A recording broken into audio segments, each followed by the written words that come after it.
Assalamualaikum warahmatullahi wabarakatuh. Saya Salwa Najma Safira dari Fakultas Ilmu Hukum Universitas Sudya Kencana semester 2. Pada kali ini saya akan mereview kembali materi hukum pidana yang telah disampaikan oleh Profesor Dr. Hajah Heni Nuraini SH, MH pada pertemuan ke-13. Sifat melawan hukum materi terbagi menjadi dua. Yang pertama yaitu dalam fungsi negatif, yaitu mengakui adanya hal-hal yang ada di luar undang-undang untuk menghapuskan sifat melawan hukumnya perbuatan yang memenuhi rumusan undang-undang.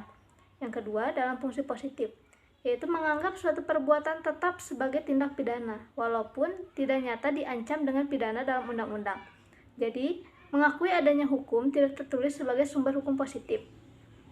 Nah, sistem hukum pidana di Indonesia menganut ajaran melawan hukum material dalam fungsi negatif. Apakah sifat melawan hukum harus dibuktikan? Apabila dicantumkan dalam rumusan tindak pidana secara tegas, maka unsur melawan hukum harus dibuktikan. Dan apabila tidak dicantumkan secara tegas dalam rumusan undang-undang, maka ada dua pendapat. Yang pertama, dalam fungsi yang positif harus dibuktikan karena mempunyai unsur yang konstitutif. Yang kedua, dalam fungsi negatif tidak perlu dibuktikan.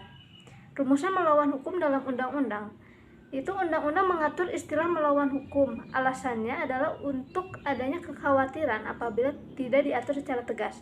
Orang yang berhak atau berwenang untuk melakukan suatu perbuatan sebagaimana dirumuskan dalam undang-undang akan dipidana. Kesalahan atau pertanggungjawaban pidana merupakan unsur subjektif dari tindak pidana. Genstrafrechtskuld yang tidak terdapat dalam KUHP tetapi terdapat dalam hukum tidak tertulis. Kesalahan adalah keseluruhan syarat yang memberi dasar untuk adanya pencelaan pribadi terhadap perbuatan pelaku tindak pidana. Dalam arti yuridis dibagi menjadi dua, yaitu kesengajaan atau dolus atau offset. Yang kedua yaitu kealpaan atau culpa. Dalam arti yang sempit, kesalahan sama dengan kealpaan. Ada beberapa unsur kesalahan. Yang pertama yaitu kemampuan bertanggung jawab. Yang kedua, adanya hubungan batin antara pelaku dengan perbuatan, yaitu yang berupa kesengajaan atau kealpaan. Yang ketiga, tidak adanya alasan pemaaf.